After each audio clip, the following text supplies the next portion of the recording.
सलीम पंजाब के शहर फैसलाबाद के नवाही इलाके से ताल्लुक रखता था। इसके वालिद की नौकरी लाहौर में हो गई तो सलीम और उसका खानदान वहाँ मुंतकिल हो गए।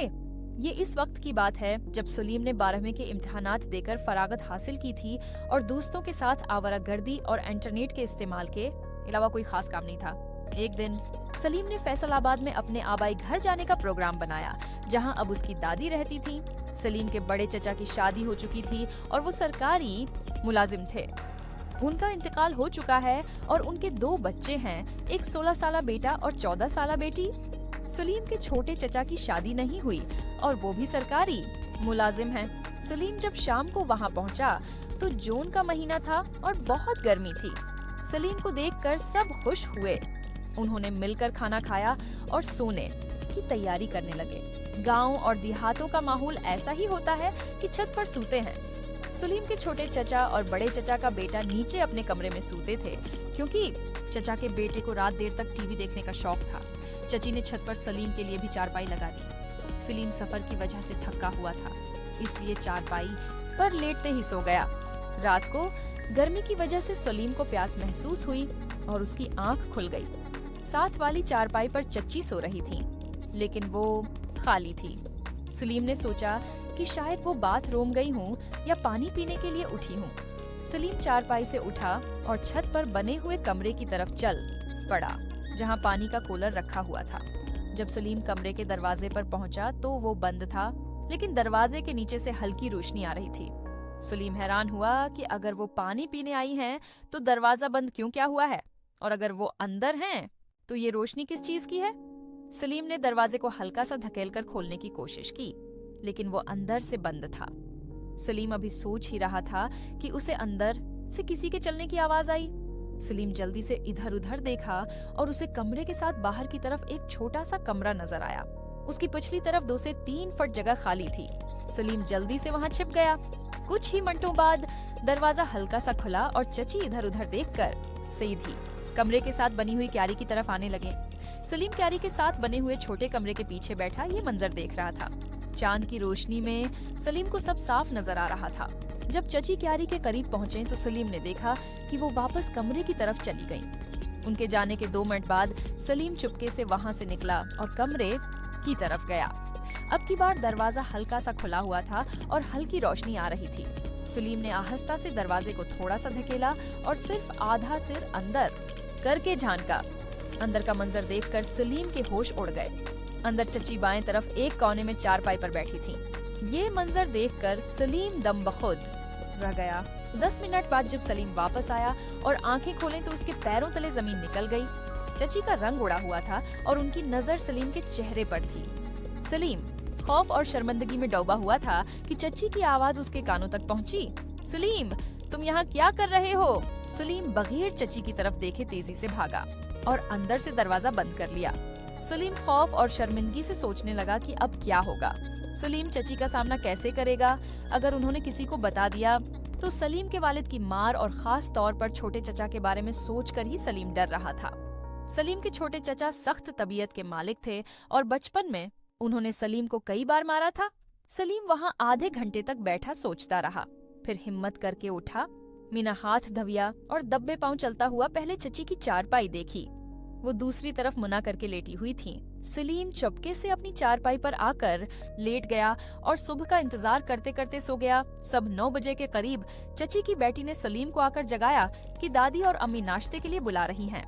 सलीम आंखें मिलता हुआ उठा और सीधा बाथरूम में घुस गया। नहा धोकर नाश्ते के लिए आया तो दादी और बच्चे नाश्ता कर रहे थे। छोटे चचा अखबार पढ़ रहे थे और साथ साथ नाश्ता भी कर रहे थे। चची किचन से चीजें लाकर नाश्ता लगा रही थीं। सलीम चोरी चोरी चची की तरफ देख रहा था। जब नाश्ता लग गया तो चची भी नाश्ता करने लगे। जब सलीम और चची की नजरें मिले तो दोनों ने नजरें चरा लें। दोनों एक दूसरे से नजरें नहीं मिला पा रहे थे। सलीम बार बार चची की तरफ देख रहा था।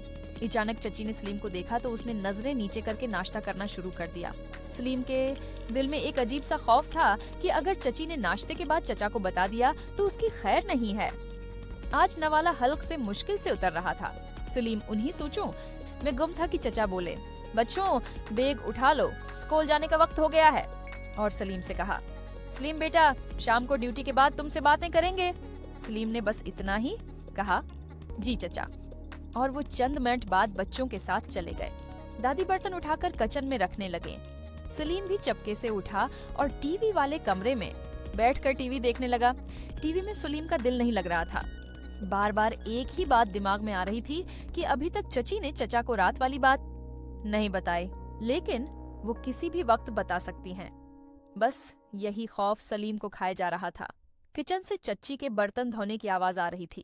फिर कुछ देर बाद सलीम ने देखा कि चची पहले सहन में और फिर बाकी कमरों में सफाई कर रही हैं। जब वो टीवी वाले कमरे में आए तो सलीम से थोड़े रोके अंदाज में बोले, सलीम बाहर जाओ, मुझे कमरा साफ करने दो, सफाई के बाद बैठकर टीवी देख लेना। सलीम खामोशी से उठा और बाहर सहन में पड़ी चारपा अंदर कमरे में आकर बैठ गया। उसने दरवाजा बंद नहीं किया और चारपाई पर बैठकर सोचने लगा कि अगर चची उससे बात करती हैं तो वो क्या जवाब देगा, और अगर वो शाम को चचा को बता देती हैं तो वो कैसे बच सकेगा। वो उन्हीं सोचों में गम सब बैठा था। तकरीबन आधे घंटे बाद उसे अपने कमरे में किसी के आने का एहसास हुआ। उसने मन्ना उठाकर देखा तो दरवाजे पर चची खड़ी थी। उन्हें देखकर उसका रंग पहला पड़ गया। वो कमरे में दाखिल हुए और दरवाजा बंद कर दिया। चलती हुई वो उस चारपाई के सामने आकर बैठ गए जिस पर वो बैठा था। थोड़ी देर के लिए वो खामोश रहे। वो खौफ से उनसे आंखें नहीं मिला सकता था, इसलिए उसने नजरें नीचे कर ली थी। तकरीबन 5 मिनट की खामोशी के बाद चची की आवाज इसके कानों में आई, तुम आखिर ऐसा क्यों कर रहे हो? तुम्हें शर्म नहीं आती? तुम रात को भी बगैर इजाजत मेरे कमरे में आ गए और आज दूसरे कमरे में भी यही हरकत की। मैं तुम्हारी चची हूँ और तुम मुझ पर गंदी नजर रखते हो। वो बस उनकी बातें सुन रहा था, लेकिन जवाब देने की हिम्मत उसमें नहीं थी।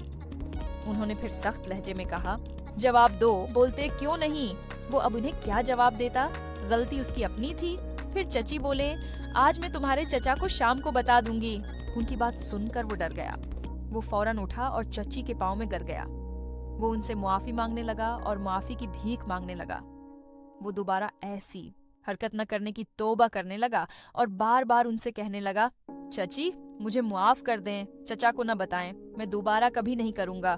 थोड़ी देर बाद चची को इस पर रहम आ गया। उन्होंने कहा, मैं आज तुम्हें मुआफ कर रही हूँ और चचा से भी बात नहीं करूंगी, लेकिन अगर तुमने दोबारा ऐसी हरकत की तो याद रखना मुझसे बड़ा कोई नहीं होगा। उसने कहा, चची मैं वादा करता हूँ आइंदा ऐसा कभी नहीं होगा। और फिर वो उठकर बाहर चली गई। वो चारपाई पर लेट गया और सोचने लगा, चलो सलीम बेटा, आज तो बचत हो गई, आगे से बहुत मोहतात रहना होगा। फिर इसी तरह कुछ दिन गुजर गए। वो भी नॉर्मल हो गया और चची से भी मामूल की बातचीत होती रही। चचा और बाकी घर वालों से भी उठना बैठना जारी रहा। एक दिन दोपहर के वक्त दादी अपने कमरे में थीं और चची भी घर का काम खत्म करके अपने कमरे में आराम कर रही थी। बच्चे 3 बजे घर आते थे और चचा 5 बजे। उसे ख्याल आया कि सब अपने कमरों में हैं और वक्त भी फारिग है। वो अपना जैतून का तेल भी साथ लाया हुआ था। उसने बैग से तेल की शीशी निकाली और चची के साथ वाले कमरे में जाकर दरवाजा बंद कर लिया। वो अपनी चारपाई पर बैठ गया और तेल से अपने बदन की मालिश शुरू कर दी। वो अपनी मालिश में इतना मशगूल था कि उसे खबर ही नहीं हुई कि कब कमरे का दरवाजा खुला, जो उसे बंद करना याद नहीं रहा था, और कब से चची उसे मालिश करते हुए देख रही थी। जैसे ही चची की नजर उसकी नजर से मिली, वो फौरन दरवाजा बंद करके अपने कमरे में चली गई। उसे उनके कमरे का दरवाजा बंद होने की आवाज आई और वो होश में आ गया। वो जल्दी से भागता हुआ चची के दरवाजे पर पहुंचा और कांपते हुए हाथ से दस्तक दी। उसने कहा, चची मैं हूँ। वो थोड़ी ऊंची आवाज में बोले, अभी तुम जाओ, मुझे तुमसे कोई बात नहीं करनी। उसने दोबारा उदास लहजे में कहा, चची बस एक दफा मेरी बात सुन ले। थोड़ी सी खामोशी के बाद आवाज आई, आ जाओ। वो डरते डरते दरवाजा खोलकर नजरें झुकाए अंदर दाखिल हुआ। चची ने कहा, दरवाजा बंद कर दो। उसने दरवाजा बंद कर दिया। फिर उन्होंने कहा, यहाँ आओ, बेड पर बैठो। वो डरते डरते बेड के दूसरे किनारे पर जाकर खड़ा हो गया। वो फिर बोले, बैठ जाओ। वो चुपचाप बैठ गया और खामोश हो गया। उन्होंने कहा, बोलो क्या कहना है? उसने मासूम सी शक्ल बनाकर और आहिस्ता सी आवाज में कहा, चची मुझे माफ कर दें, मुझसे गलती हो गई है। तो वो आगे से बोले, सलीम मुझे समझ नहीं आती कि तुम्हारे साथ मसला क्या है। तुम जब से आए हो अजीब सी हरकतें कर रहे हो। बेटा, ये सब कुछ ठीक नहीं है। अगर तुम्हारे चचा को पता चल गया तो तुम्हारी शामत आ जाएगी। वो खामोशी से बैठा उनकी बातें सुन रहा था। दोबारा उन्होंने कहा, सलीम, तुम ये सब क्यों करते हो? कुछ तो अपना ख्याल करो। जो तुम अभी कर रहे थे ये तुम्हारे लिए ठीक नहीं है। तुम क्यों नहीं समझते हो? उसने बहुत हल्की सी आवाज में कहा, मैं क्या करूं? चची ने फौरन कहा, क्या कहा तुमने? वो मजीद डर गया। चची बोले, बेटा, ये सब कुछ ठीक नहीं है। तुम समझते क्यों नहीं? ये सब छोड़ दो। उसने कहा, चची, मैं कोशिश करूंगा दोबारा न करूं, लेकिन आप किसी को न बताएं। उन्होंने कहा, ठीक है, तुम दोबारा नहीं करोगे तो मैं किसी से भी बात नहीं करूंगी। वो चला गया और जाकर टीवी वाले कमरे में बैठकर टीवी देखने लगा। इस दिन फिर कोई खास बात नहीं हुई। चचा के साथ रात बातें होती रहीं। वो पढ़ाई के मुताल्लिक पूछते रहे और वो रात को सोने तक चची से कितराता रहा। दिन गुजर गया। अगले दिन वो सुबह उठा और नाश्ता किया। सब अपने अपने कामों में लग गए। वो टीवी वाले कमरे में जाकर टीवी लगाकर बैठ गया। वो टीवी देख रहा था कि तकरीबन 1.5 घंटे बाद चची अपना काम खत्म करके टीवी वाले कमरे में आए। इस वक्त कोई 10:30 बजे का वक्त था। वो आकर बोले, सलीम बेटा, ये पैसे लो और बाजार से जाकर दिन को पकाने के लिए सब्जी ले आओ, और उसे पैसे देकर जाने लगे। दरवाजे के पास पहुंचकर दोबारा बोले, घर की चाबी उधर ही है, जाते हुए ले जाना। हो सकता है जब तुम वापस आओ तो मैं बाथरूम में हूँ, तुम दरवाजा खुद ही बाहर से खोलकर अंदर आ जाना। उसने कहा, जी ठीक है, और वो अपने कमरे में चली गई। वो वहाँ से उठा, चाबी ली और बाहर की तरफ निकल गया। यहाँ वो आपको बताता चलूं कि बाजार उनके घर से तकरीबन मैं एक तरफ हटकर खड़ा होकर सोचने लगा कि ये किस चीज की आवाजें हैं। मैंने देखा दरवाजा भी बंद है। मैंने आहिस्ता से दरवाजे का हैंडल घुमाकर खोलने की कोशिश की, लेकिन मायूस हुआ, दरवाजा अंदर से बंद था। मैं डर भी रहा था और सोच रहा था कि किस चीज की आवाजें आ रही हैं। फिर मैं कमरे की खिड़की की तरफ लपका, शायद वहां से अंदर देख सकूं। जब मैंने खिड़की के पास देखा तो मुझे खिड़की के दूसरे कोने से पर्दा थोड़ा सा हटा हुआ नजर आया।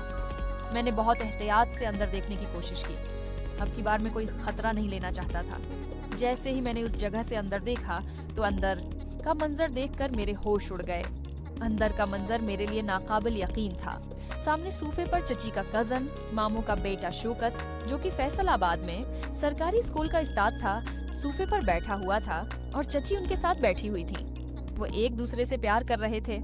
अचानक चची की नजर सीधी खिड़की पर पड़ी और उनके चेहरे की हवाइयां उड़ गईं। मैं वहां से भागता हुआ दरवाजा खोलकर घर से बाहर चला गया। इस दिन घर से बाहर भाग जाने के बाद मैं शाम तक बाहर ही आवारागर्दी करता रहा। इस दौरान मैंने अपने दिमाग में एक मंसूबा तैयार कर लिया था। फिर शाम को घर आ गया।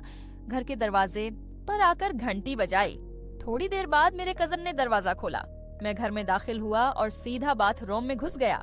फ्रेश होकर चुपके से टीवी वाले कमरे में आकर टीवी लगाकर बैठ गया। मुझे अब चची का खौफ नहीं था।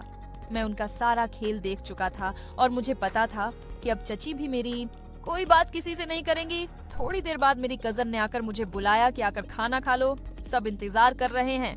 मैंने टीवी बंद किया और खाने वाले कमरे में चला गया। वहाँ पर सब लोग बैठे हुए थे। चची भी बैठी हुई थी, लेकिन उनकी नजरें नीचे ही थीं। मैं खाने के दौरान बार बार चची को देखता रहा, लेकिन चची मुझसे आंखें नहीं मिला रही थी। जैसे ही खाना खत्म हुआ और चची बर्तन उठाकर किचन में रखने लगे और चचा टीवी वाले कमरे में चले गए और बच्चे अपनी पढ़ाई करने लगे। दादी अपने कमरे में नमाज पढ़ने चली गई। मैं भी वहाँ से उठा और टीवी वाले कमरे में जाकर चचा के साथ टीवी देखने लगा। कुछ देर वहाँ चचा से गिपशप लगी, फिर वो उठकर चले गए और मैं वहाँ टीवी देखने लगा। थोड़ी देर बाद मैंने खिड़की से देखा कि चची ऊपर छत की तरफ जा रही हैं। मैं वहाँ टीवी देखने में मशगूल रहा। कुछ देर बाद चची नीचे आ गई और दोबारा अपने कमरे में चली गई। मैं भी थोड़ी देर टीवी देखता रहा और मुझे नींद आने लगी। मैं टीवी बंद करके छत पर चला गया। वहाँ पर चची ने चारपाइयाँ लगा दी थीं। मैं अपनी चारपाई पर लेट गया और पता नहीं कब आंख लग गई और मैं नींद की आगोश में चला गया। आंख तब खुली जब मेरा कजन मुझे सुबह नाश्ते के लिए उठा रहा था। मैं उठा और नीचे बाथरूम में जाकर घुस गया। नहा धोकर बाहर निकला और सीधा आकर नाश्ते पर बैठ गया। सब हसब मामूल थे। मैंने चची की तरफ देखा तो वो मुझे ही देख रही थी। मेरी नजर मिलते ही उन्होंने फौरन नजरें नीचे कर लीं और नाश्ता करने लगे। मैं दिल में बहुत खुश हुआ कि सलीम बेटा, अब तो तेरा काम होकर रहेगा। चचा ने नाश्ता खत्म किया और बच्चों से बोले, चलो बच्चों, तैयार हो जाओ स्कूल के लिए। और चचा अपने कमरे में चले गए और दादी भी अपने कमरे में चली गई। मैंने भी जल्दी से नाश्ता खत्म किया और टीवी वाले कमरे में टीवी लगाकर बैठ गया। मैं अब सोच रहा था कि चची किचन का काम खत्म करके घर की सफाई करेंगी और वो टीवी वाले कमरे में भी आएंगी। मैं उसके कश्मकश में था कि चची से बात कैसे शुरू की जाए और साथ ही चची के आने का इंतजार कर रहा था। थोड़ी देर बाद मैंने खिड़की से देखा कि चची किचन से निकली और सहन में सफाई करने लगे। फिर उन्होंने वाकई सब कमरों की सफाई की। मैंने देखा चच्ची ने जब बाकी कमरों की सफाई खत्म कर ली तो वो सईदी फिर अपने कमरे में चली गई। मैं हैरान हुआ, चच्ची ने टीवी वाले कमरे की सफाई क्यों नहीं की? फिर मुझे ख्याल आया कि चच्ची जरूर कल वाली बात की वजह से मुझसे सामना नहीं करना चाहती होंगी और उनके दिल में होगा कि सलीम अगर कल वाली बात पूछ लेगा तो क्या जवाब दूंगी। मुझे अपनी जगह चच्ची की कल वाली हरकत देखने के बावजूद हिम्मत नहीं हुई। फिर मैं वहीं पर बैठकर टीवी देखता रहा और दिन के 11 बज गए। मैं टीवी वाले कमरे में बैठकर अपना पूरा मंसूबा बना चुका था। मैंने हिम्मत की और चची के कमरे की तरफ चल पड़ा और उनके दरवाजे पर जाकर दस्तक दी, लेकिन अंदर से कोई आवाज नहीं आई। मैं 2 मिनट तक इंतजार करता रहा, लेकिन कोई अंदर से आवाज नहीं आई। फिर मैंने दरवाजे को हल्का सा धकेला, वो खुल गया। मैं आराम से दरवाजा खोलकर अंदर दाखिल हुआ तो सामने देखा चची बेड पर बैठी हुई थी। मुझे देखते ही उनका रंग पीला पड़ गया और बहुत ही आहिस्ता और कांपती आवाज मेरे कानों में आई, क्या काम है? मैं आराम से चलते हुए बेड के दूसरे कोने पर बैठ गया और आहिस्ता से कहा कि मुझे आपसे बात करनी थी। चची मेरे बिल्कुल नजदीक आकर मेरे घुटने को हाथ लगाकर रोने लगे और कहने लगे, सलीम मुझे माफ कर दो, मुझसे गलती हो गई। खुदा के लिए किसी को नहीं बताना। अगर घर में किसी को पता चल गया तो मुझे घर से निकाल देंगे और मैं किसी को मना दिखाने के काबिल नहीं रहूंगी। मैंने हिम्मत करके आगे से कहा, चची आपने ये काम क्यों किया? आपको अपने बच्चों का, घर में किसी की भी इज्जत का ख्याल नहीं था? वो और रोने लगे और कहने लगे, सलीम बेटा मैं भटक गई थी, खुदा के लिए मुझे माफ कर दो, मैं आगे से दोबारा ये काम कभी नहीं करूंगी। मैंने फिर कहा, चची अगर चचा आपकी ये हरकत देख लेते तो फिर आपका क्या हाल होना था? क्या